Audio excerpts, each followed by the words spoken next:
Hello and welcome to the Ice Guys.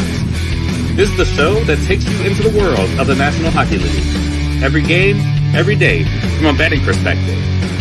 With pro sports handicappers, Ian Cameron, Alex P. Smith, and various guests from the world of hockey and sports betting. And now, here's your host, Ian Cameron.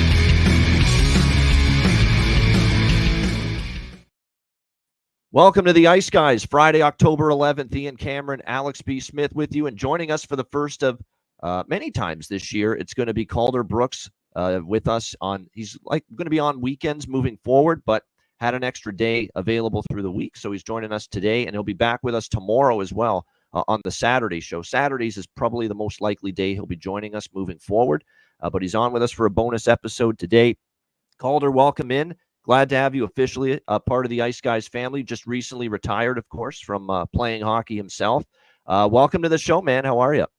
Yeah, thanks for having me here, and it should be good to get things going here on more of a regular basis. And I'm excited. It's going to be a good year of getting to watch a little bit more hockey and be more involved. With that being back home here on Canadian soil, so things are looking good. Yeah, a little bit easier to watch NHL hockey in Saskatchewan compared to Denmark. Just a hunch that's probably the case. And clearly, you're right. Now that you're back home, you get the chance to watch a lot more hockey. And I've said it a million times. I'll say it one more time. I'll try not to say it too many more times. He's got one of the best names for someone involved with hockey. Calder doesn't get much better than that. There's no doubt about it.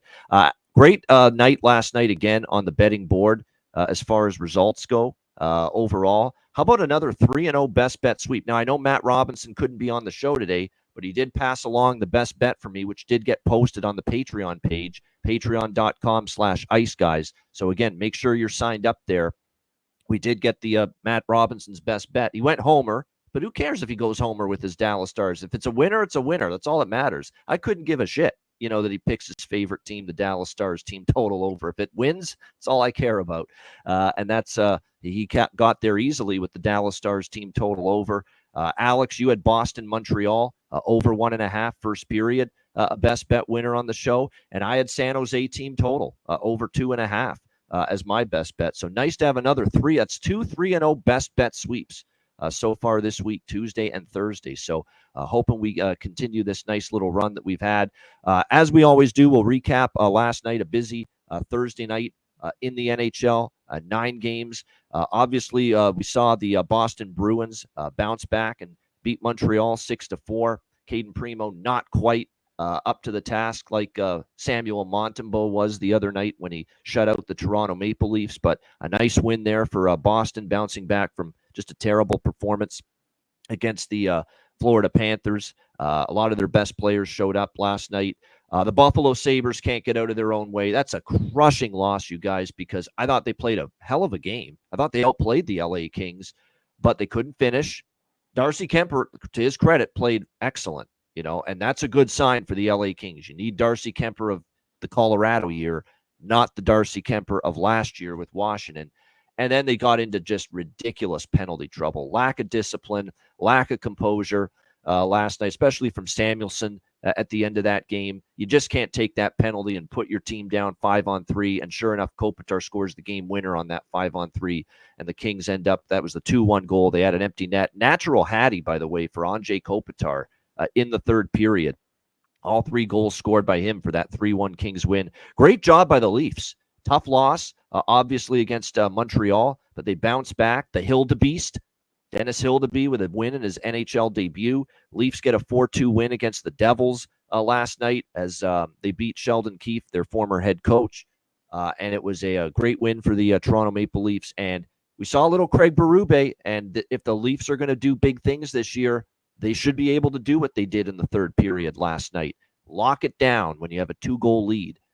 That is what Berube is looking for. A nice, clean, sweat-free, play strong defense, play good in front of your net, support your goalie, close out games on the road when you have a lead. We know the Leafs have blown many a game the last several years in the third period, especially on the road. But to see them hold on, play a good, sound, strong road third period to close that game out, that's a good sign moving forward that they're heeding the new system that Craig Berube is looking for.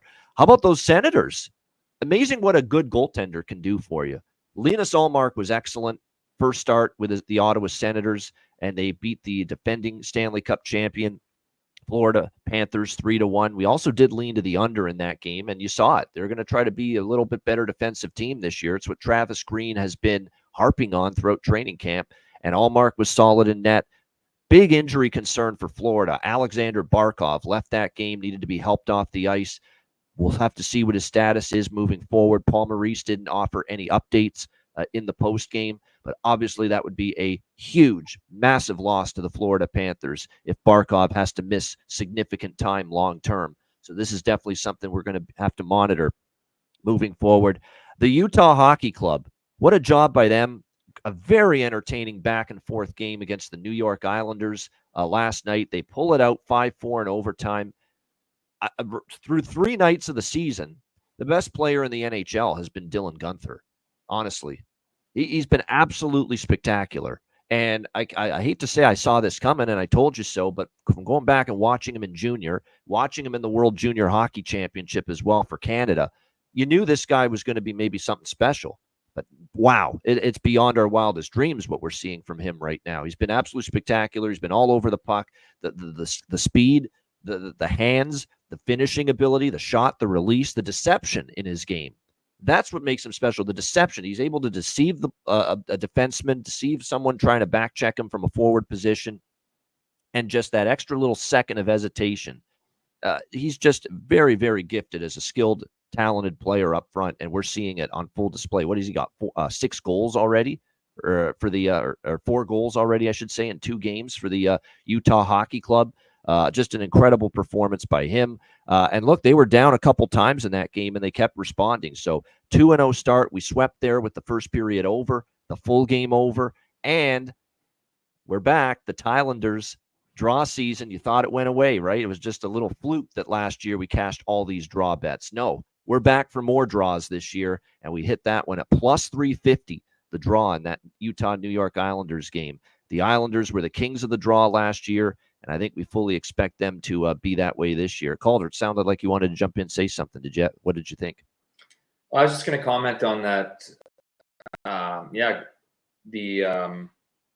I didn't even know that was a possibility to bet the ties on a team, and there you go. I think you're going to learn quick here. Yeah, if you are going to the Islanders, the way they play and their kind of boring defensive style, typical.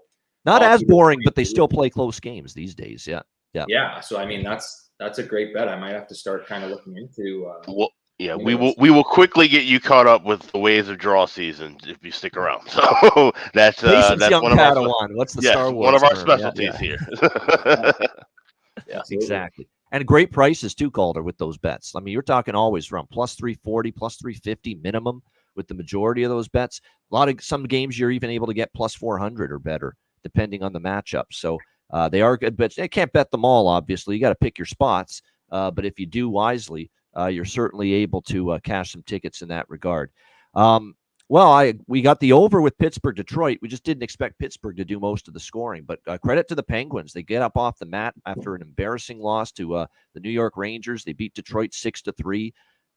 We had concerns about this Detroit defense and goaltending. Boy, not a good grade in the first night of the season. And Ville Husso was excellent in the preseason.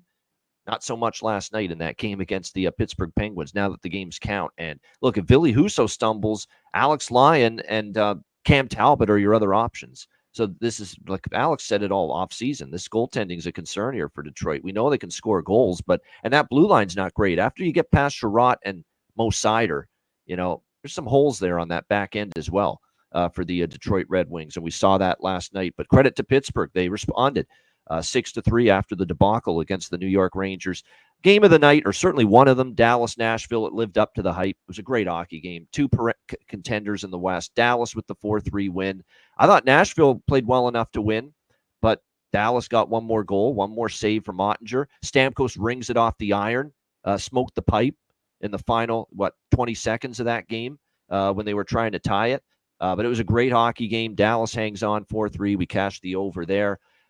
Columbus gave it a good go. I took a shot with them, plus 240 last night, but they fall short against the Minnesota Wild 3-2 in that one. And then St. Louis, San Jose. Macklin Celebrini doesn't even wait 10 minutes into his career to score his first NHL goal. He had a 2-point first period. Beautiful assist on Tyler Toffoli's goal in that first period as well. What a debut for Macklin Celebrini. The young kids showed up. Fabian Zetterlund got a goal as well. San Jose is going to be able to score goals, and of course, cashed my team total best bet over with San Jose last night. But their defense and their goaltending looked hideous last night. And you look at that blue line, and we said it yesterday, Alex. We like Jake Wallman. We like Cody Ceci. That's not a number one defensive pair, though, in the NHL. That's just not. That's not a number one pairing. Those are two guys that can play maybe second pair, third pair. They can't play first pair. You can't play them that many minutes and every night against the best players on the other team. And we saw that. They're going to be able to score goals. That defense and that blue line's a major issue. And Blackwood actually in the early, he made some big saves too. But my issue is, and I thought he played good at times, but it's the tying goal that made it 4-4 from Falk and the game winner from Shen, where he's off the angle a little bit, and it's just a one-on-one with the shooter, and you don't make that stop. I wanted to save in both of those instances. They're not horrible goals, but they were goals that are saves that I think a goalie is capable of having. And those were obviously the deciding goals. The goal that tied it for St. Louis, and then the goal that won it in overtime. Even though Blackwood had his moments of playing well, at the end of the day, those critical moments where you got to finish it off, when you're up 4-3, couldn't make that save at the end in the third. Couldn't make that save on Braden Shen in overtime. And that's why Mackenzie Blackwood is what he is. Mediocre goalie his whole career for the most part. But San Jose's got issues defensively. They may not have issues offensively, though. I was very impressed with them up front as far as ability to score goals. They could be in some track meets this season if last night is any indication. Alex, your thoughts on the Thursday slate? Yeah, we start right at that game. Like I said, you had a great call there on betting the team total over a little bit more than that money line side. But at the same time, a 4-0 lead, a 4-1 lead, you're supposed to hold that. I don't care how young of a team you are, how inept you are defensively at goaltending. Like I said, getting some decent goaltending early from Blackwood. You have to, if you're a Blackwood, you have to play your A+ game moving forward, having that lead. Knowing how bad this team is, knowing how you guys are going to struggle at some point during the year, and to get the confidence under these young kids' belts, these forwards. The same thing we said last year with the Hawks with Connor Bedard. Don't spoil Connor Bedard games, and they did that often. You can't spoil games where Celebrini and Vetterland and Smith and all these guys score. You can't spoil those efforts. When you have those guys chipping in offensively, showing off what they can do, the defense has to tighten up even more. And like I said, that's something that's going to have to pick up moving forward. But great offensive output by San Jose. We definitely put a pin in this team where we know they can score. Like I said, a lot of overs, a lot of first period overs, a lot of full game overs. And if they can't get the defense rolling in that direction, then that's fine. We'll just stay away from the money lines and just keep rolling with the totals. Looking at that another couple of games last night, Pittsburgh and Detroit. I watched the third period of that. Like I said, Pittsburgh looked much faster, but then, like I said, Detroit looked completely out of sync on their back end. I had somebody try to chirp me on Twitter talking about, oh, Anthony Beauvillier is back now. And it's like, okay, he got 2 goals against the defense that, didn't do shit for about 45 minutes. So I'm not ready to say Anthony Beauvillier is back as a goal scoring threat. But it's a good win for Pittsburgh after coming off of a tough loss. And, that's what's going to determine that wild card race, right? All those teams that we've lumped into that, we talked about the Tupperware that shakes out in the middle, the Detroits, the Pittsburghs, the Ottawas, the Buffaloes. It's these little games you have to win that'll add up, that'll come back to bite you in April when you're 2 points short, 3 points short, 5 points short of a wild card spot. So you have to beat those teams all year long. Those middle teams have to keep beating each other all year long to sort out what's really going to determine those final playoff spots in the East for sure. And then looking at Utah and New York, love to see draw season back with the Talenders. Got a little dicey at one point because they also did take a 4-3 lead, but like I said, ended up getting that tying goal and then Gunther with the game winner. Once again, like I said, great spot for Utah too in a way because you have that big win at home. Now get the hell away from Salt Lake City, get on the road, get back to business, and that was a business-like win coming from behind late and then getting that win in overtime. So that's something really good to see for them. And Columbus and Minnesota here. I mean, the Blue Jackets put up a valiant effort. I mean, this is a bad team, and obviously with the situations that arise as well, it's going to be tough for them. We like the spot because of the price. Clearly, in a 3-2 final, there was no reason why the Wild should have been a 270 favorite in that contest, but they did get the win. They got the 2 points, and they played some tough, gritty hockey late when they needed to, shutting things down defensively. That's what they're going to have to do. They can't be involved in a lot of track meets. When they have a 3-2 lead, a 4-2 lead, they have to find a way to sit on it as well. And you can't let those late period momentum swings get you down, because that's really what kind of took the Wild out of a lot of games last year. Yeah, there's no question. And they hang on for that 3-2 win against Columbus. Columbus plays in Colorado tomorrow night, so it's definitely not going to get any easier for the Blue Jackets. And that's why we said it was San Jose. Put more of your bet on the team total than the money line, because I said it. Wouldn't shock me if their defense and their goaltending lets them down, but I think they can score 3 goals. That's exactly how it played out. They score 4, and they end up, of course, losing that game 5-4. Calder, what did you think of last night? What are your thoughts, just overall thoughts, and any of the games that stuck out to you? Yeah, well, and I wanted to talk about that Beauvillier, what Alex was mentioning about him, because I saw he was on Crosby's line, at least for one of the shifts where he scored that rebound goal. So he could be a guy where, like we were talking in last week about kind of sneaky guys that are on, first line or top 6 now with a new look that could maybe put in, like he could score 30 goals potentially if he's playing with Crosby all year on. Well, look at the other guy on his line, on Crosby's line with Beauvillier, Drew O'Connor. I had Drew O'Connor prop last night. He scores for Pittsburgh. Keep an eye on that. Guys that are up on the top line and they're not priced like it. Yep. Like that's all Crosby does too, is he takes these kind of mid-tier guys that, he did it his whole career. He has kind of average wingers and then he turns them into 40 goal scorers and they go sign big tickets everywhere. Another thing I was going to say is, Dylan Guenther's making that big deal he signed looking pretty good after 2 games. No doubt. Not a it's bad nice to see someone get paid and actually play like it after, instead of sloughing off and, I got the money now. Yeah, I'm comfortable. Yeah, I don't have to play. But no, I did kind of, a classic, not professional sports better bet. And I had a 6-game parlay in the NHL and I hit 5 of 6, classic. And the team that lost was Florida for me. And I thought that was like my one, I was like certain that they were going to beat Ottawa. So that was a tough one to see, but there's always that one that ruins it. I'm telling you. Yeah, that's why I guess the smart people don't typically do those parlays, but I like to sprinkle them in every once in a while. And I always say if you keep them small, much smaller than your straight bets, there's nothing wrong with them. It's when you start, treating them as equals to single or straight bets, or betting more on parlays than single and straight bets. That's to me what I try to tell people. Don't do that shit.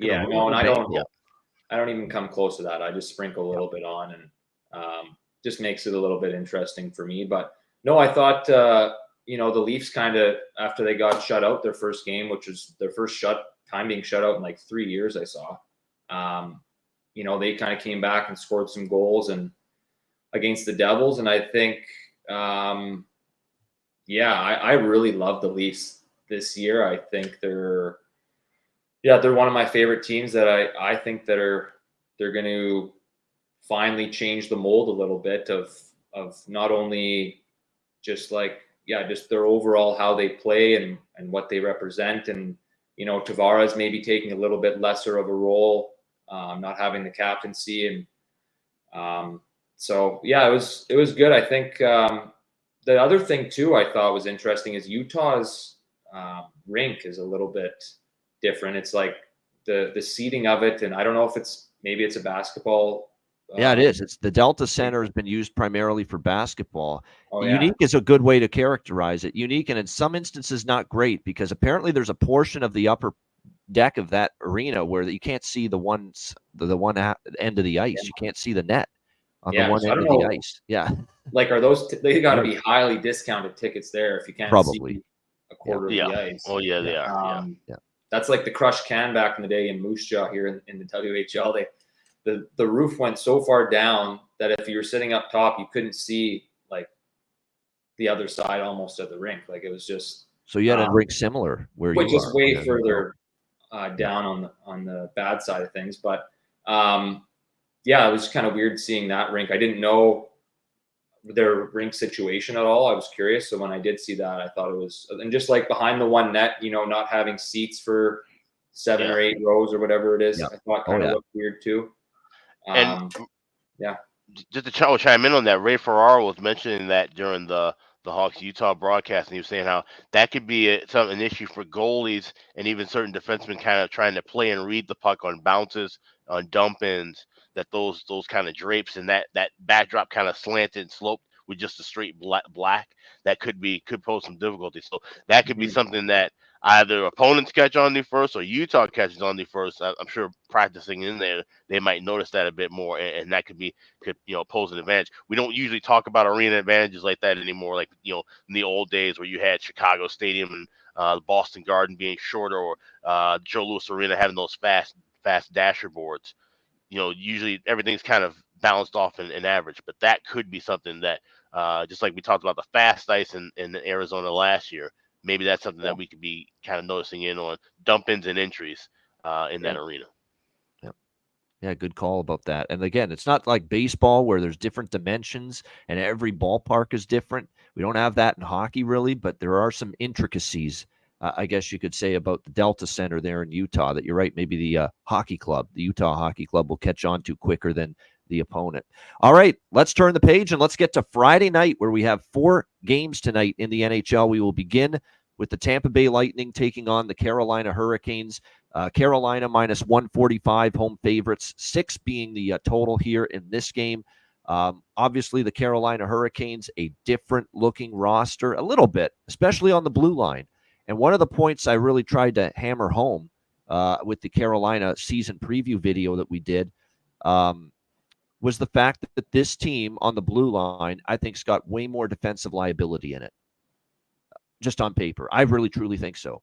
When you look at it, we like Jacob Slavin as a great defender, great puck mover, too. He's great in all areas and great defensively, though. Brent Burns, not so much. Brent Burns is a puck mover. Brent Burns is a guy that can shoot the puck, play on the power play. Brent Burns is not the greatest player in his own end, especially later in his career. Sean Walker and Shane Gostisbehere on the second pair, those are guys more known for puck moving, skating, chipping in on the offense. They are not the greatest in their own end, especially Shane Gostisbehere, which we've seen for years. He is not Mr. Shutdown in his own end. Then you have Dmitry Orlov and Jalen Chatfield. Jalen Chatfield's a bit of a rover. He's got some, now, of course, with ESPN, some PK Subban in him, where he just, he is able to roam around the offensive zone, have that ability to basically freelance, if you will. And take some chances, pinch in to keep the puck alive in the offensive zone. He's got that kind of game in him. Dmitry Orlov has for years been a really good defender. Hasn't nearly been that way the last couple of years. With the end of his run with Washington, Boston, it was kind of up and down for him as well. So to me, Carolina's foundation for years has been their ability to shut you down and play lockdown defense. I don't know if this blue line's got the capability as much to do that this year. I see a lot more, like I said, liability as far as being able to defend in your own zone with this Carolina blue line. Up front, a lot of the same familiar names and faces: Seth Jarvis, Sebastian Aho, Marty Necas, who they were worried may not re-sign. He's back. Svechnikov, Jack Roslovic, I think, is going to be a nice addition for Carolina. And it looks like he might be starting on the top line with Aho and Jarvis. You have Jordan Martinook, who's a guy that can certainly jump up and chip in offensively for you. The captain, Jordan Stahl. They get William Carrier in here from Vegas, which was a nice addition. They have Jackson Blake, Jack Drury, Eric Robinson on a fourth line. There's some speed and some skill on that fourth line. Jack Drury's got skill. Jackson Blake is a guy that they expect, I think, is going to be able to produce offensively at this level. And those guys are starting on a fourth line. Goaltending, I wish I could still give you an accurate assessment of what Rod Brindamore is going to do. For me, it would be not even an issue. We give it to Pyotr Kochetkov. It's time for him to be the number one goalie, but we don't know if he's won the job. We don't even know if he's going to start here tonight in this first game. It's unknown. No goalie has been confirmed yet for either side, but we do expect it to be Vasilevsky, of course, for Tampa Bay. are a little bit wondering what it's going to be for Carolina here. Freddie Anderson, and it's not like Freddie Anderson's bad, but he's not Kochetkov to me at this point of his career. And the injuries are always not what, so there's going to be an injury happening at some point this year with Freddie Anderson. We just know it. It's a question of when. And you can't like the way that last game went for him in the Rangers series. He just let in some goals that you got to stop, especially with your season on the line.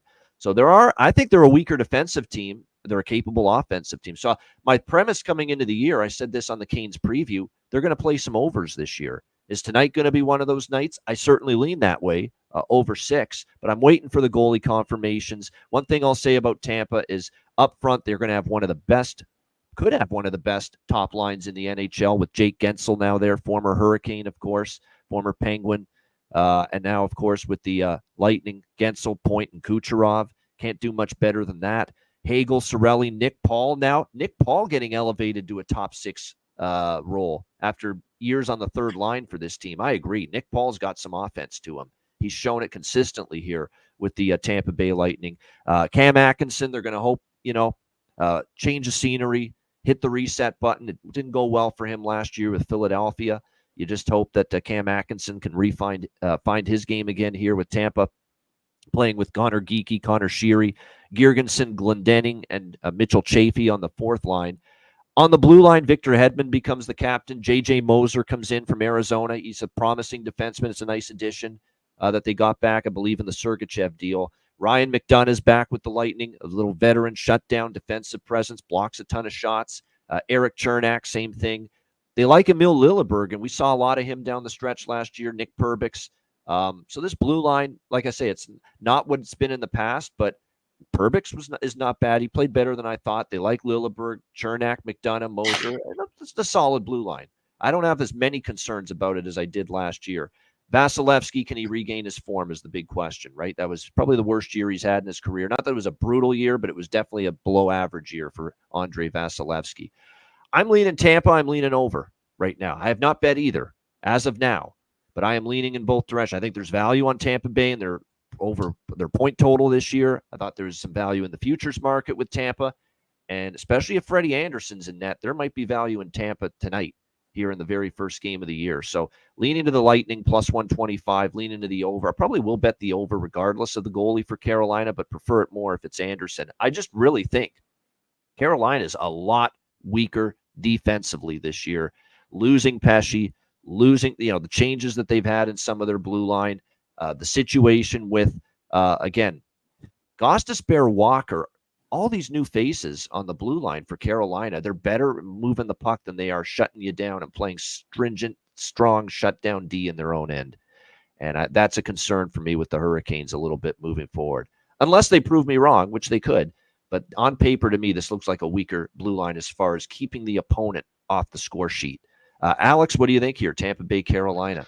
Yeah, like I said, I'm kind of waiting and seeing with a few plays as well. Want to get goalie confirmations on both ends. But I do have the first period over 1.5. I got minus 128 available at FanDuel. There's 130s available. That's the only thing I do have in pocket right now, regardless of goaltender. If it is Anderson and it's Vasilevsky, I more than likely will be adding Lightning money line a little bit smaller on that spot. Like I said, I'm high on Tampa Bay, and talk about Florida with the injury to Barkov. If Florida starts off slow, has some injuries, we've seen Boston kind of up and down. Tampa Bay get off to a hot run that'll look pretty good for that plus 525 ticket I have with them to win the Atlantic. They need to get a hot start.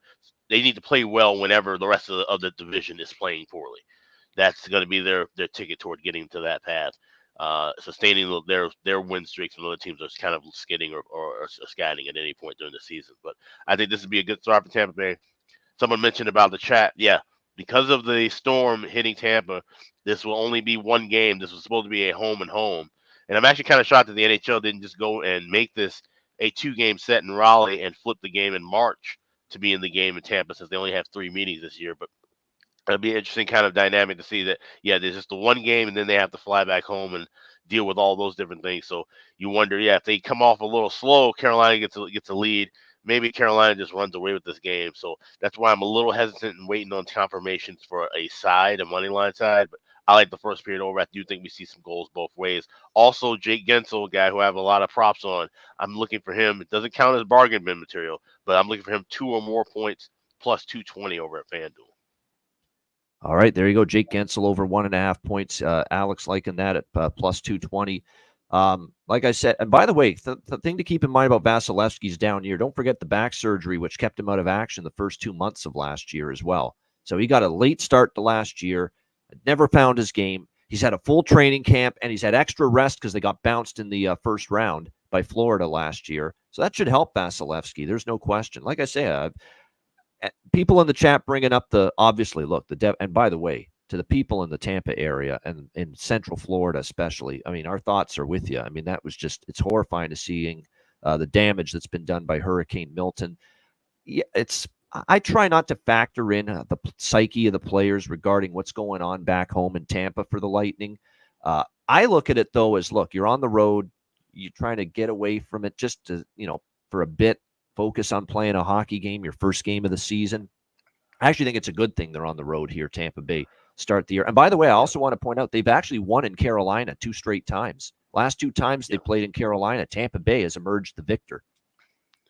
And I would like that theory, lean with that theory a bit more if they had done, like I was saying, had the 2-game set in Raleigh.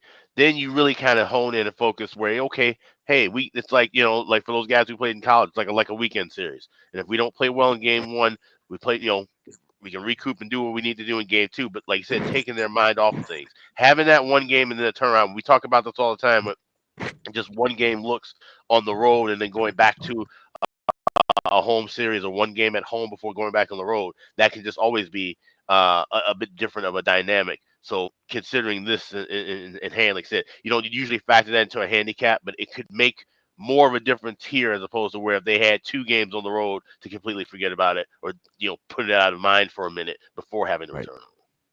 Yeah, that's definitely very conceivable. That could be the thought process, no doubt. Jimmy Murphy will be along in just a moment. He's joined us on screen. We'll get to him in a moment. But first, Calder, what do you think here? Tampa Bay, Carolina. Yeah, my only thoughts is I see Carolina minus 150 against Tampa. There's no chance I would ever touch that. I think Tampa's still a really, really good team. I like them just money line at plus 125. I think that's an awesome bet in itself. I think Tampa's going to be pretty good this year. I like that. I mean, their top line is outstanding. I think that's going to drive a lot of their success. And yeah, my one little bet here is with Gensel to score a goal at plus 155. I think he's going to have a year. Him scoring 40 is very, very attainable. He's replacing Stammer. He's going to get all the power play looks. Point and Cooch. I mean, Cooch just puts up points. He's going to feed. Gensel can score and Cooch can do everything, but he's an excellent playmaker and passer. And I think Jake Gensel is going to get a lot of looks this year and put up a lot of goals. So I have him at for a goal in the game, and I would just take Tampa straight up. I like them more than Carolina for sure. All right, liking Tampa Bay money line as well as Jake Gensel to get on the board again, plus 155. Sounds like you might have watched the Tampa Bay Lightning season preview that we did because I'm all over Jake Gensel's everything as well. Over goals, over points. I got him at 40 or more goals, and I grabbed some Art Ross at 100-1 and Hart Trophy 200-1. Yep, long shots for sure. But hey, I mean, this guy I think now rejuvenated. I think maybe in Tampa we'll see how it goes for him. We welcome in Jimmy Murphy. Jimmy, what's going on? You guys hear me okay? We got you. All right. I'm in the car as always on a Friday. I was going to say some new season, but some things never change. Jimmy in the car with us. Yeah. All right. Before we get it. Long-time listener, first-time caller. Yeah, exactly. Exactly. Of course, make sure you check out Jimmy with Pierre Maguire Monday to Friday, 4 p.m. Eastern with the eye test as well. But Jimmy, before we get your thoughts on this game, Boston Bruins last night bouncing back, beating Montreal. What do you see from the Bruins here through these first 2 games?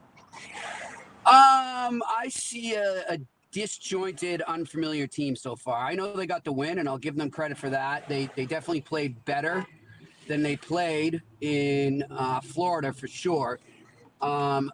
but they're still getting used to each other. There's a lot of new faces there, and those new faces did really well last night. But it's going to take a while, I think, for them to get all on board, just like it does a lot of teams at this time of year, right? But I just think right now they're not nearly close to where Jim Montgomery would like them to be, and that's understandable, as I said.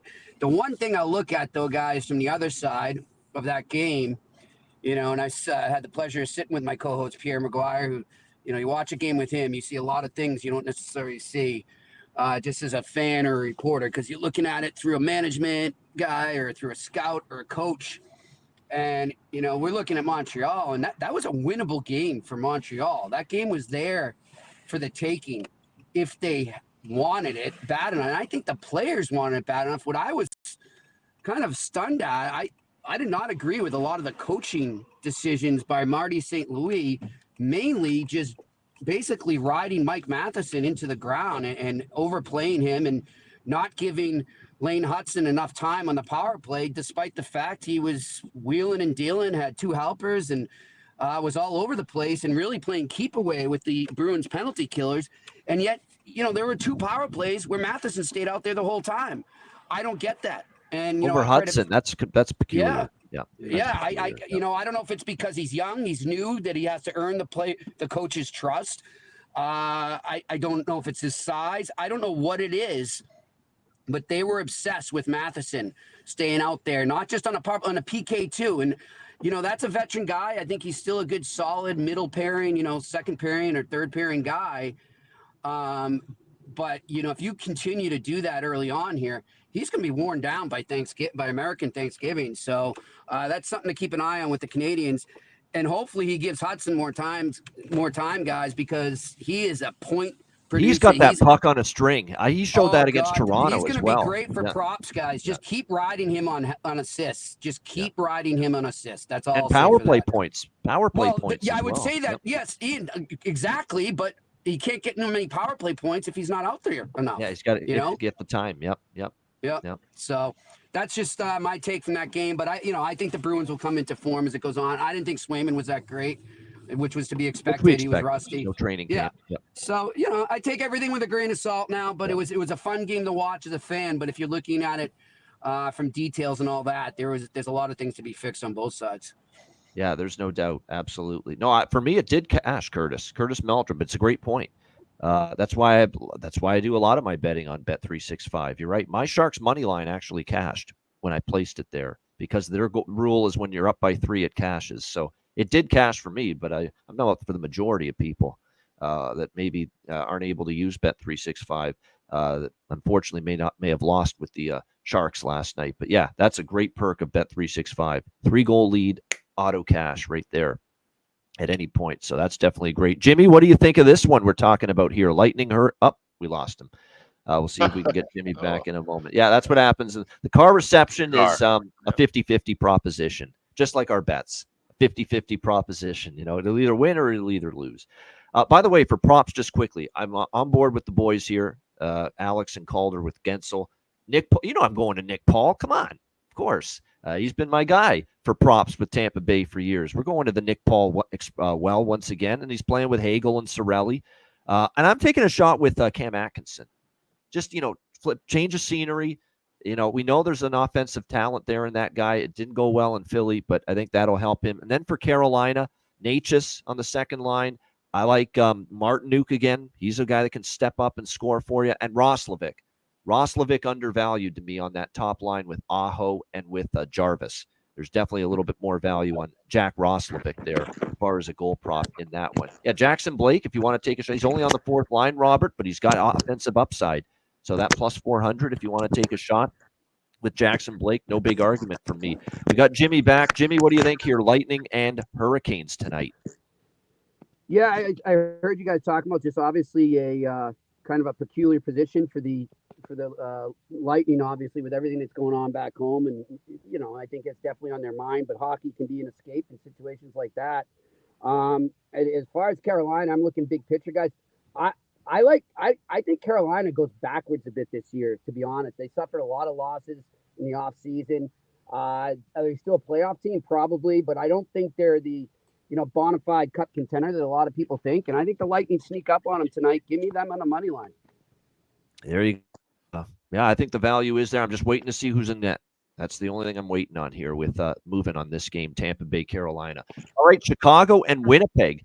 Got the Winnipeg Jets minus 260, home favorites. The total here sitting at 6, pretty much across the board in this one. Obviously a great opener for the Jets. I mean, what can you say? They absolutely piss pound the Edmonton Oilers 6-0 the other night. And very impressed I was, no doubt. Played a great game, played a very solid defensive game. And even though I've got the concerns outside of Josh Morrissey with the entirety of that Jets blue line, played a solid defensive game. Connor Hellebuck, despite the struggles down the stretch last year in the playoffs and the tough preseason, he gets a shutout and he played much better. So lots to like with Winnipeg. No question about that. But we've seen this now from Edmonton 2 years in a row where they've just absolutely been a disaster in the first game or two of the season. Happened last year. It happened again this year. So I don't want to go overboard with praise and shower the Jets with too much credit, for that win the other night. Let's see if they can back it up here. I think it's a Winnipeg team to me that coming off that win, they're a little bit overvalued tonight. And I think Chicago off the loss to Utah could be a little bit undervalued going into tonight. You look at Chicago, after the first period, which didn't go their way, and predictably it didn't go their way, right? Utah is feeding off the energy of their first game inside Delta Center, first NHL game. They played a great first period. They jumped on Chicago early. But I thought the Blackhawks played really well at 5-on-5 in the second and in the third period. They just couldn't finish enough. And then the power play let them down, which we talked about when we recapped that game. Power play was a disaster. We got to do something better with the second unit than Pat Maroon, the big rig, and Craig Smith, second power play unit. That's crazy. That's nuts. That's absurd. And, I like Luke, but come on, Luke. You got to do a little better with that second unit. We'll see if they make some adjustments here tonight in this game. I think there's some value with the Blackhawks here, now playing in Winnipeg tonight. I think this is a way overvalued price here with Winnipeg. But my enthusiasm's been tempered by the announcement of Arvid Soderblom being the starter tonight. We know, and I think Alex threw the numbers out to me before we started the show. It's like 7-34 or something, the record with him in net. So this is like San Jose, the sequel for me, because I think Chicago's got a chance to hang around and compete in this game. I like the team total more. I'm going to go with this over 2.5 with Chicago. Team total plus money. It's plus 120 with the Blackhawks over their team total. I thought 5-on-5 they played well enough against Utah. Shore up the power play. Hopefully it'll be better tonight. And I think this is even going to be not just 75%, 25% split with Chicago team total to money line. I might even go 90%, 10%. Not 90% on the team total over with Chicago 2.5 and only 10% on the money line, because I am petrified about Soderblom in net. And that could mean Winnipeg's got the door open big time tonight for them to chip in offensively. And we saw them obviously put a 6 spot on the board against Edmonton. I also have smaller bets here over by Fecta. First period over, full game over here in this game as well. Alex, what do you think here? Blackhawks, Jets. So one of the first games I bet at the beginning of the year was this spot. I got Blackhawks plus 190. And that was at a time where I thought this would be Laurent Brossoit's debut against his old club. And now, of course, he gets hurt. And here we are stuck with Arvid Soderblom, who, yes, is 7-34-4 in 50 career games played in the National Hockey League. Everybody was saying, we don't know, the sample size isn't enough to see if Jeremy Swayman's worth his money. But yet, this isn't enough of a sample size to say that Arvid Soderblom does not belong in the NHL, even as a backup, even as a third stringer to replace somebody who's injured. I find that fascinating because I think I've seen more than enough of Arvid Soderblom, and every Hawks fan. I think I can speak for every Hawks fan in saying that. We've seen enough of this guy. We had to deal with it until Brossoit's back and healthy, and unfortunately, I have a plus 190 ticket riding with it. So I will also be grabbing that over 2.5. I've seen over 2.5 plus 118. I'll take a shot with that too because, yes, Hellebuck had the shutout, but Edmonton didn't show up. We know Hellebuck's been going through some things, kind of struggling at times. He can give up 3 goals. This could easily be a 6-3, 7-3 Jets win. And we cash our over 2.5. So I will be adding that as well. I also like the first period over more than the full game over. I have both, but I'm kind of going like 60-40 on that. So first period over because I found the minus 122 at FanDuel along with that over at 6. We're hoping that the Hawks can just outscore and outplay the defense. The offense has to do all the work. You can't rely on your goaltender. You can't rely on about three of your defensemen, four of them if Seth Jones doesn't show up. So you just have to keep the puck on the offensive end and try and score as many goals as possible if you're the Hawks. And if you're the Jets, just keep doing what you did in the first 60 minutes of play to start the season. Get that offense rolling, get the cycle game going. They always play the Hawks physical and heavy. And I definitely see where the Jets get a win here. There's also a bargain bin play on the Jets that I like that I'll talk about a little bit later. No doubt. Yeah, I mean, Winnipeg can absolutely win this game, but you're nuts to lay minus 260, in my opinion, with the Jets tonight. I mean, we had 1-goal games 3 times last year between these two teams, 2-1, 2-1, 3-2. It was never easy for Winnipeg to beat Chicago last year. They were always pretty close, competitive games. Now Chicago's got some more offensive punch to them. Taylor Hall's healthy. You bring in Tyler Bertuzzi, which obviously helps them offensively big time as well. You've got more options. You've got, obviously, Teuvo Teravainen back in the fold. He ended up scoring, of course, the other night, playing with Bedard. And I like that he put tricky Nicky Foligno. That's actually nice that Foligno's on that top line. It gives them a big body. Yeah. Open up the ice, right? Open up the ice for number 98. And that's what Nick Foligno's on that line to do, Alex. Yeah, go ahead. I was going to say a couple of things that changed with the lineup. I mean, you guys were talking about that with having Pat Maroon on the power play. He's still on the second power play, but now he's working net front. He's not the bumper. For whatever reason, why he was the bumper in that game, I'm not sure. But he's the net front presence. Nick Foligno moves to the top power play line as a net front presence, and Taylor Hall moves down to that second power play line. So I like that split up. I like that diversification of offense and having those two big bodies in front. Like I said, if you're going to have them on the power play unit, have them there for that reason, to screen the goaltender. And also, Andres Athanasiou comes back in. Craig Smith goes out. I think that'll be a huge boost offensively as well. So, like I said, the Hawks just need him to get goals, and then maybe they can find a way to win. Give Arvid Soderblom the 8th win of his NHL career. But like I said, probably want to look more toward team total than anything else. For that. Yeah, to me, for sure. Even though I think Chicago's in this game and live, the team total is the better route because I don't trust them as far as keeping the puck out of the net with Soderblom in net. And by the way, do you think Luke Richardson maybe didn't like that giveaway, that turnover at the blue line that led to a Utah goal by Craig Smith? That was brutal the other night, and that could also explain why Craig Smith's out of the lineup here. That was just that was the case. Like that can't make that turnover. And Ray Ferraro said it on the broadcast. The brutal turnover. If that's the case, then Philip Kurashev should be wearing a suit tonight too, but he's not.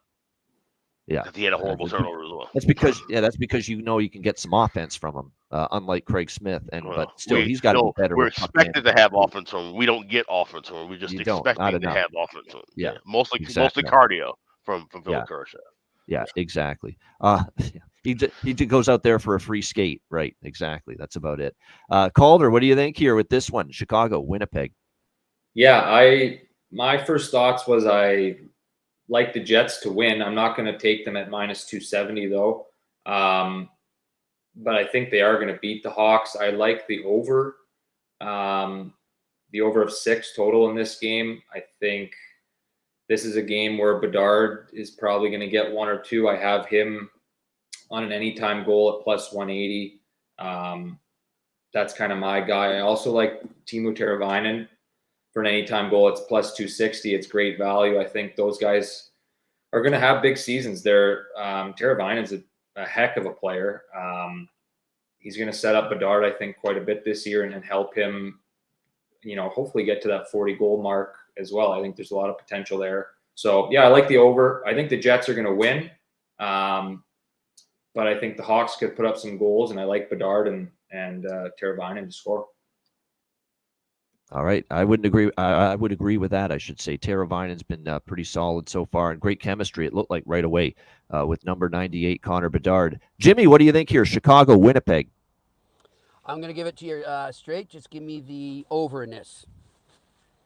Yeah, Pie Guy, it's a great point about the unders, but last year's unders was a absolutely horrific offensive team for Chicago. Horrific. And I think a lot of those games were when Bedard was injured. And I think of several of those Chicago-Winnipeg games, he didn't play. So, and I know, usually series history, I pay big attention to that, and I don't like going against it. But I'm making an exception tonight because of all the circumstances. And I think those were a couple of those were Mrazek starts too. So yeah. Yeah, no doubt. So, like I said, Jimmy, how much time do you have? Just so I know.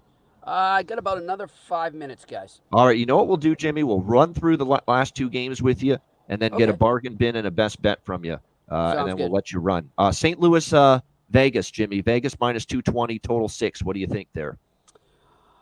I mean, it's a lot on Vegas there. I'm going to have to just give the money line I can't touch, but I'm going to give you a Jimmy Puck line the first of the year here. Vegas Golden Knights minus 1.5. Not the best value, but St. Louis playing last night, getting in late. It's not a good look for them. One thing I would look at maybe too, you know what? And I'll make this my bargain bin. I'll just give it to you now. Vegas first period. That'll be my bargain bin. There you go. All right, Vegas first period there for Jimmy with that to get the job done. All right, Philadelphia, Vancouver, Vancouver minus 180, total 6. Jimmy, what do you think there? I'm liking Vancouver in this a lot, guys, just because I look at them. I would imagine Rick Tocchet was pretty pissed off at how loosey-goosey they were the other night and how they gave up that lead. And yeah, I know they fought back and forced overtime, but that was not a Rick Tocchet style game. I'm going to go with another puck line here, but I'm going to take it even a step further. Give me them minus 2.5 over the Flyers. Vancouver minus 2.5 for the alternative puck line here for Jimmy, and you can get that at a pretty good price. And you're right, Rick Tocchet not amused with the defensive play of his team the other night. Probably looking for a lot better from them tonight in that game. You're right, I'm fearful of that as far as Philly is concerned. We'll see if Vancouver can bring it for 60, and obviously want to short things up. Plus 250, by the way, is the price with the minus 2.5 on the Vancouver Canucks. All right, Jimmy, best bet before we let you run. What do you like here? Whew. You know what, boys? I'm gonna go right with that one. I know it's a crazy one to have a best bet, but give me that minus 2.5 as the best bet. I think Vancouver comes out and just takes it to them. All right, spoiling the first game of the season for the Flyers, Matvei Mishkov and John Tortorella. So there you go, Vancouver minus 2.5 plus 250 for them. And by the way, let's get a take from Jimmy before we let him run here with LA and Boston. Early start, 1 p.m. Eastern on Saturday. How do you think that game plays out? Well, it's going to be interesting. I haven't seen if they named the starter yet, guys. I wasn't at practice today, but I'm interested because if they did give Korpisalo a shot at his old team to bounce back from the first game. But either way, I'm liking an under here. I really am. I like the way that LA is playing right now in terms of structure. I really like the fact that I don't know if you guys know, I took them yesterday as my best bet on our podcast, and the reason I did it was ever since they went to over to Europe, they came back. They went to Quebec City to play the Bruins in an exhibition game, and they didn't go back to LA. They stayed on the East Coast, and when you do that, so they've been here for about almost like 10 days now. It brings the team together, and you're also not having to deal with the time change and going back and forth across the country. I think it was a brilliant move by Luc Robitaille. I guess it was his idea for the team to do it.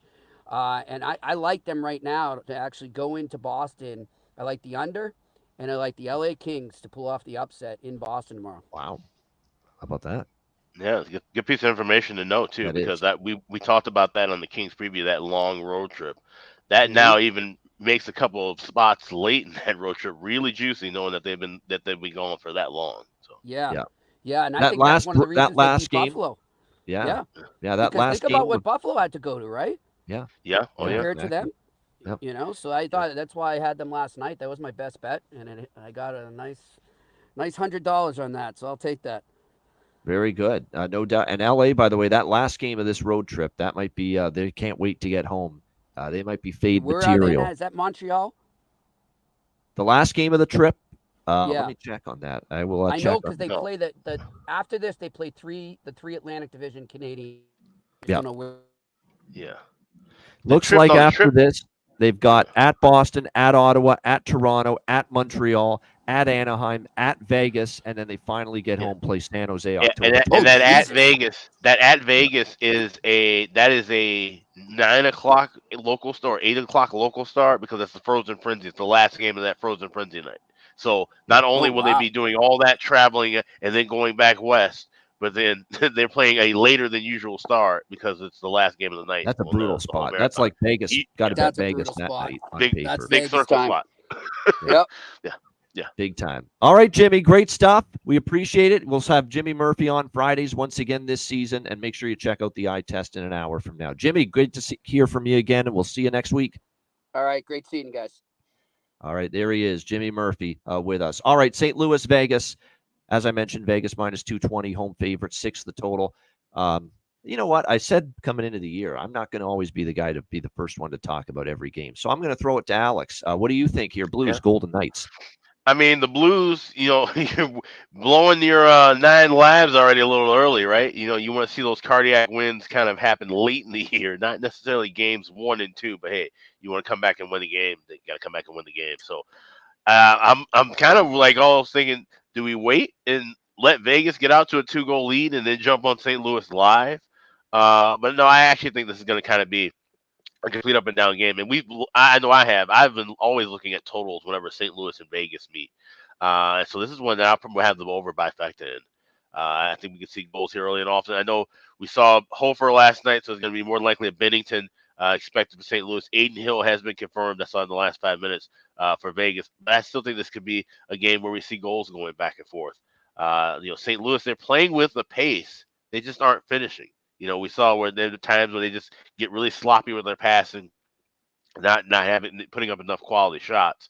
I think Vegas is going to. We know they're trying to work and be more defensive minded, but I think they'll be able to find some loopholes, find some open opportunities to score against St. Louis. So at 6, I know we're looking more toward unders with Vegas this year, but I think this is a game where we can go over first period and over full game. All right, over by Fecta. Yeah, I'm kind of leaning that way. Don't have a strong opinion really on this game. I mean, I'm certainly not interested in St. Louis. I think there's a tricky spot after coming back, beating San Jose. You're playing Vegas. Vegas rested back to back. And I was impressed with Vegas, and that's another reason why, let's see how this one plays out. Was Georgiev that bad for Colorado? Because I thought this was going to be a good defensive team and not an offensive team that would be lagging behind a little bit.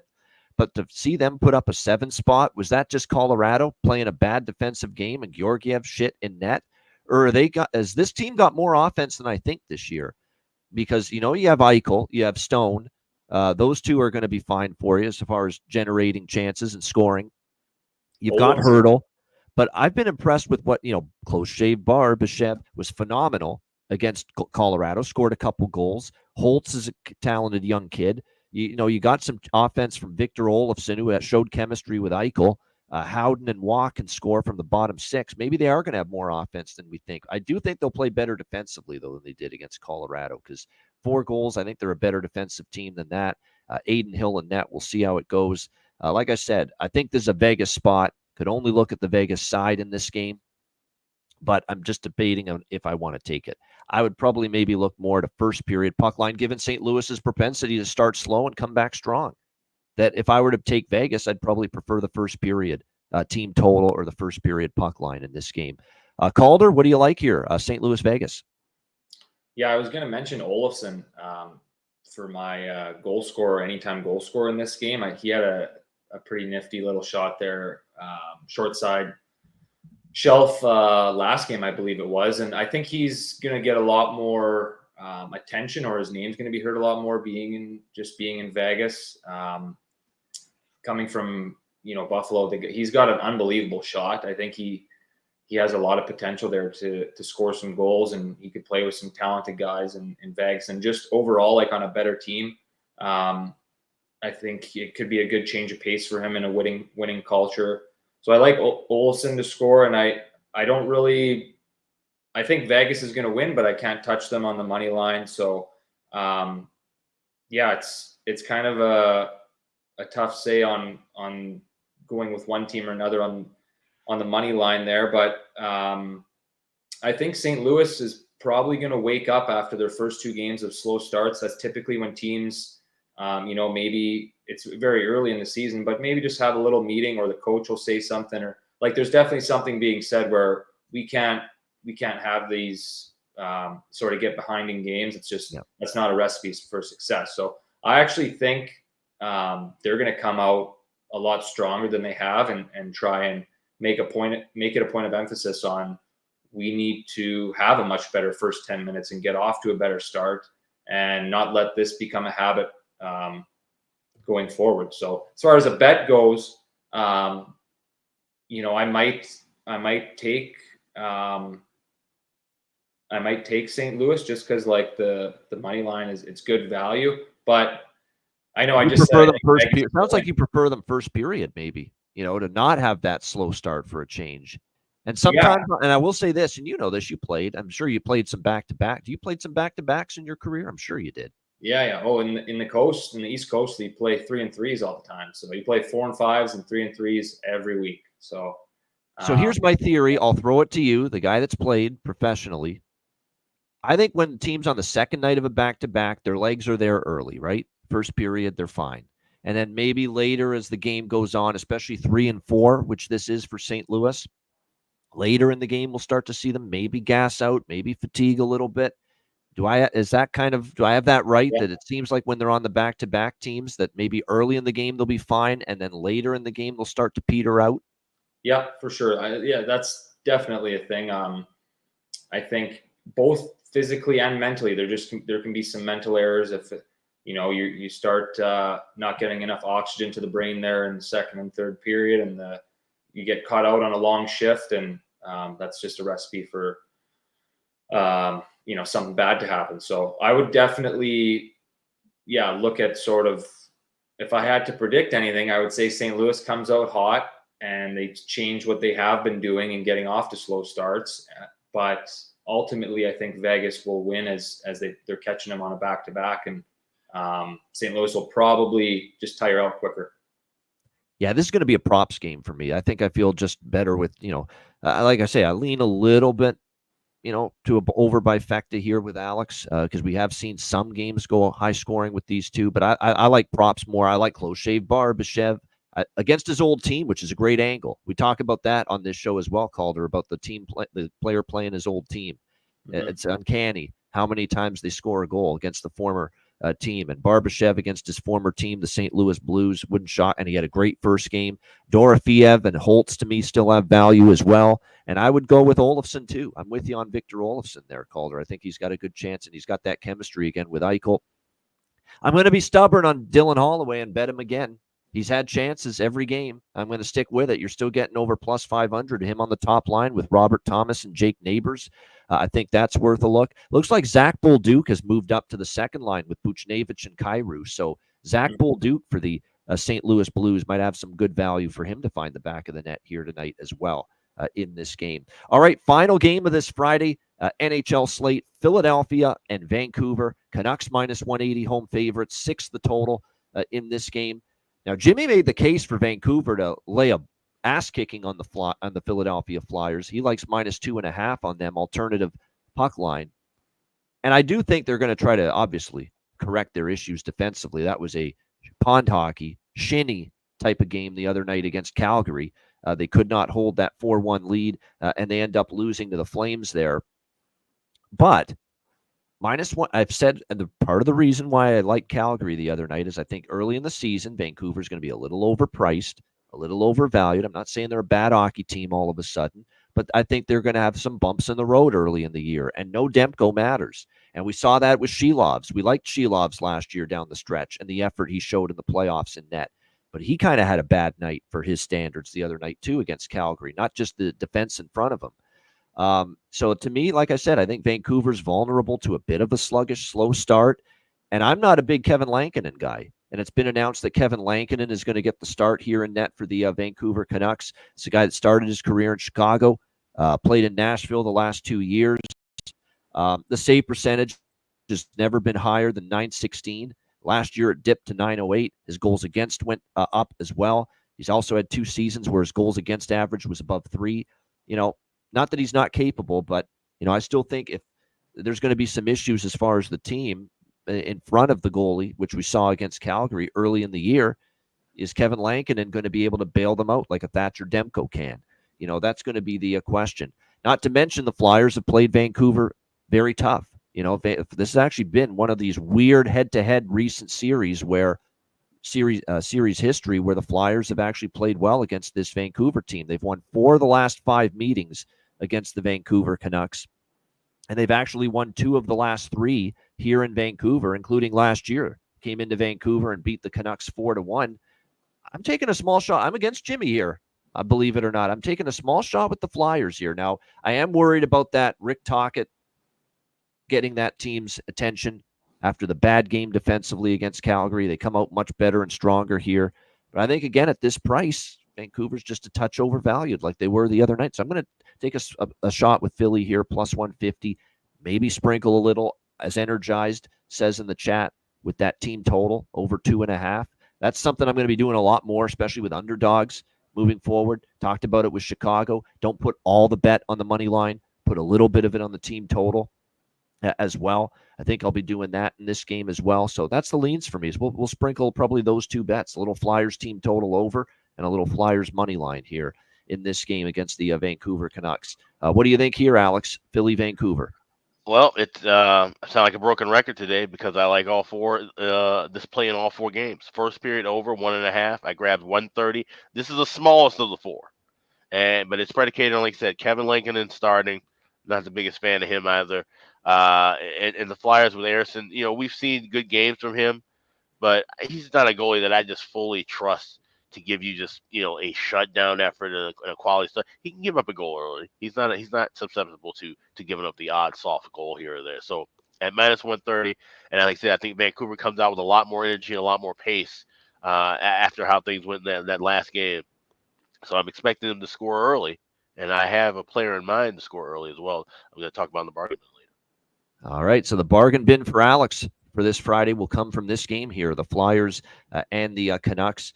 Desharnais out, Noah Juleson drawing in, says Rich H on the blue line. I'm just seeing if they've got, yes, you're right, we hope play with Forbert tonight. Desharnais will be out for the Vancouver Canucks. As far as props go, I don't want to overreact to preseason, but Matvei Mishkov looked the part in the preseason. He looked awesome, so I'm going to go goal, assist, maybe even a sprinkle on over 1.5 points for Matvei Mishkov tonight.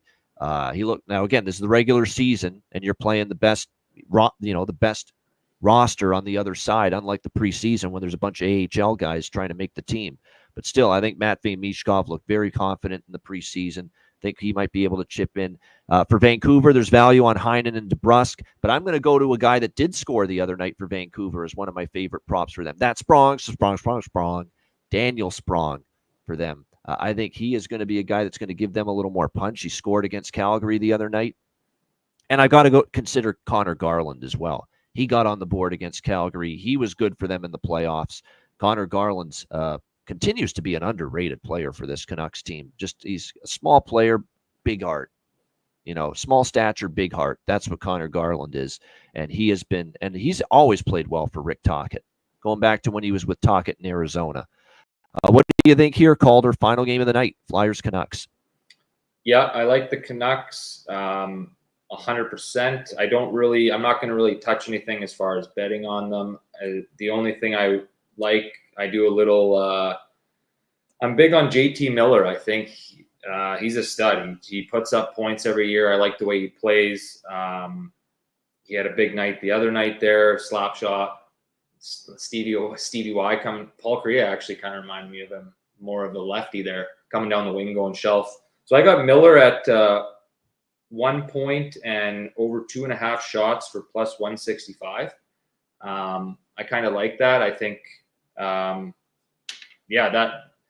their power play and just, his ability to just put up points consistently and going into Philly, I don't think they're a great team. I'm not going to touch anything else on this game, but that's kind of the one bet I might sprinkle a little bit on. Yeah, I agree. I think it's one of those deals where totally could see Vancouver, playing a full 60 tonight, answering the bell defensively, because that just got away from them against Calgary. And the team as a whole won't like it, and we know Rick Tocchet won't like it, the way they defended or didn't defend the other night against Calgary. So that's my fear with being on the Flyers here. But they have played Vancouver well. You're getting a nice price with them, and like I said, to me, there's just part of the reason I was on Calgary. A lot of it was just I thought Vancouver a little overpriced. I feel that way again here about them tonight. So it should be interesting. And like I said, all those props I mentioned, I think worth a look here in this game as well. And yes, Not confirmed that it's Samuel Ersson, but I do expect it will be Samuel Ersson in net here tonight for the Philadelphia Flyers in this game. Great stuff. Great debut for Calder Brooks, his first appearance on the Ice Guys show. Alex, as always, bringing the heat. Everyone in the chat bringing the heat, even bringing the heat at each other. I've seen some arguments here back and forth with some people in the chat. It's Chat's crazy been feisty this week. Yeah. Chat came in hot and heavy all week long, so shout out to the chat. They're fired up for a new NHL season. They're showing the passion. Yeah, just keep it within reason. No personal insults. That's all. You can chirp each other. All that's good shit. We want that. Bring it with the chirps and all that. But yeah, never make it personal. Hit the like button. We appreciate, like Monica, right? Don't make it personal. Hit the like button. We appreciate that very much. Great. I've always got to make a music reference. You know that. All right. Patreon.com/Ice Guys. Again, $10 per month. Again, the daily betting card is posted there each and every day, and we've gotten off to a great start this season. The best bets are doing well. Profitable card for me on Tuesday, Wednesday, and Thursday this week personally. So all of that's there each and every day. The betting card, tons of bonus content as well. Goalie charts, totals charts, power ratings. We've got obviously live bet casts exclusive to Patreon coming up this season. Patreon.com/Ice Guys, just $10 per month. And another thing to remind people of, our first official Ice Guys live betcast of the season comes your way Tuesday, October 22nd, starting at 6 p.m. Eastern Time, 5 p.m. Central. That's the night of the Frozen Frenzy, where every team is playing. Games start at 6 p.m. Eastern, staggered start times every 15 minutes for the entire night. We will be with you. It is a free-for-all betcast. It will be open to the public Tuesday, October 22nd, starting at 6 p.m. Eastern, our first Ice Guys live betcast. So get ready for live betting. We just hang out. We watch the games, comment as they go on, get your beers or liquor or get your favorite drink ready. We always do a little, it's a very much a bar and a pub vibe for those of you that may be watching this show for the first time. The betcasts are some of the most fun things we do here with the Ice Guys. The live betcasts are just a blast, hanging with the viewers and listeners. We'll maybe get an Eddie Lack pop in every now and then. One of our player guests join us as well during these betcasts. It's a lot of fun. So make sure you join us Tuesday, October 22nd for our first Ice Guys live betcast of the season. Yeah, also check out the Ice Guys store, iceguys.myspreadshop.com. We've got everything in stock. We've got all the hoodies, the caps, the T-shirts, baby merch. We got the dog bandanas. Everything is all there. So pick up some stuff today at iceguys.myspreadshop.com. All right, great stuff. We'll be back with Bargain Bin Special of the night and best bets to wrap up the show right after we hear from our Ice Guys sponsors.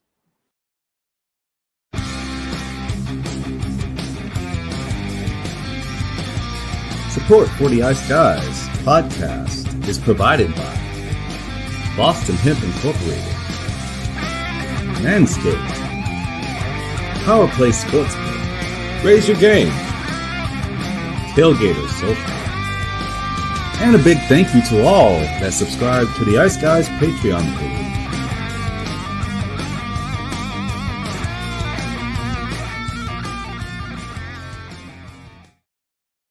Everyone loves a perfect pair. Bacon and eggs. Thunder and lightning. Mario and Luigi. A hot dog with fries. Ian and Alex B. That's right. Everyone loves a perfect pair. So why not pair up your game nights with Boston Hemp? From exotic flower to concentrates and edible products. You'd be hard-pressed to find a better pairing than Boston Hemp and hockey. Check them out today at bostonhempinc.com. That's bostonhempinc.com. Boston Hemp Incorporated, the official smoke sponsor of the Ice Guys. Void where prohibited by law. Not available outside of the United States. Must be 21 or over to obtain products. Check your local regulations to see if Boston Hemp is available in your area. All right, Boston Hemp Inc., 20% off all orders on the site using the promo code Ice Guys. Check them out at bostonhempinc.com. All right, bargain bin special of the night. Who would have thought first three nights, dry nights as far as the bargain bin special. We're still waiting on that first winner of the season. So that's all right. It'll come. Patience, everybody. It'll come. We've been close with some of these. I mean, a couple of the players I've used as bargain bin the first few nights, they've had chances, just have not had any finish on those chances. But like I say, we got lots ahead of us with this bargain bin special of the night segment. Alex, we'll go to you first for this Friday. What do you like in the bargain bin? Well, I teased 2, and I got 2. I couldn't make a decision, so we're going to ride with them both. We're going to go first with the Hawks and Winnipeg game. I like Cole Perfetti to get a goal anytime. You can find anywhere between plus 320 to plus 350 at Caesars, so shop around, but all within the range of bargain bin special. Cole Perfetti to get a goal. And then with that late game, Philly and Vancouver, I like JT Miller first goal plus 1,200. This cashed for us a few times last year. I said Vancouver needs to get off to a fast start after the game the other night, and I think they'll be able to do that. JT Miller is usually the guy to get things rocking and rolling offensively. So Cole Perfetti, anytime goal for Winnipeg plus 350. JT Miller first goal of the game for Vancouver at 12-1. Those are my bargain bin specials for this Friday night. You know what? That JT Miller first goal, I might even jump in on that because it makes sense, right? They got to start good. After what happened against Calgary, he's the captain. He's the emotional leader. I think he's become the emotional leader of the team. It's sure as fuck ain't Elias Pettersson. I can tell you that right now. It's JT Miller. So I think when you look at it, definitely a situation where he's definitely going to step up, no doubt. And I think he could be live to score that first goal of that game. So 2 nice choices there for Alex B. Smith with the bargain bin special of the night. Here it is, Calder Brooks. First time on the show and his first bargain bin special of the night. What do you got? Yeah, I got Kucherov for 3 points in the Tampa Bay Canes game. It's plus 375. The reason I did it is because there's a few guys in the league that are just like realistically capable, and they do it semi-consistently of putting up 3 or 4 or 5 points in a game. Like Matthews would be a guy I would look at sporadically to kind of bet on him scoring like 2 or more goals in a game, because you go through stretches where he scores 2, 3, 3, 2 in a 4-game stretch. He has 11 goals or something. I think Kucherov's the same way, just more so with assists over the goal sort of thing. And I think that line is just going to shred the league this year. So I like Kuch, 3 points, 3 more points, plus 375. It's pretty good value, and I think it's easily doable for him. There you go, Nikita Kucherov, Tampa Bay Lightning over 2.5 points, or 3 or more points, however you want to say it, plus 375 for Calder Brooks with his very first bargain bin special of the night here on the Ice Guys. I misspoke, of course. I said JT Miller's the captain. He's alternate captain, of course. Quinn Hughes is the captain, but you know what I mean. He's the emotional leader of the hockey team, I think, JT. Not that Quinn can't speak up, but I just think as far as really riling up everybody when things are going down south, that's JT, I think. That probably does that for the Vancouver Canucks. All right, my bargain bin special of the night for this first night of the, or actually not the first night of the season. What am I thinking? But my bargain bin special for tonight is going to be First Friday. First Friday, yeah, of course, first night. I guess last night, Wednesday and Tuesday never happened. We didn't do shows the last 3 days, apparently. Nick Paul, Tampa Bay Lightning, plus 390 at BetMGM. Great price. Playing on the second line, in my opinion.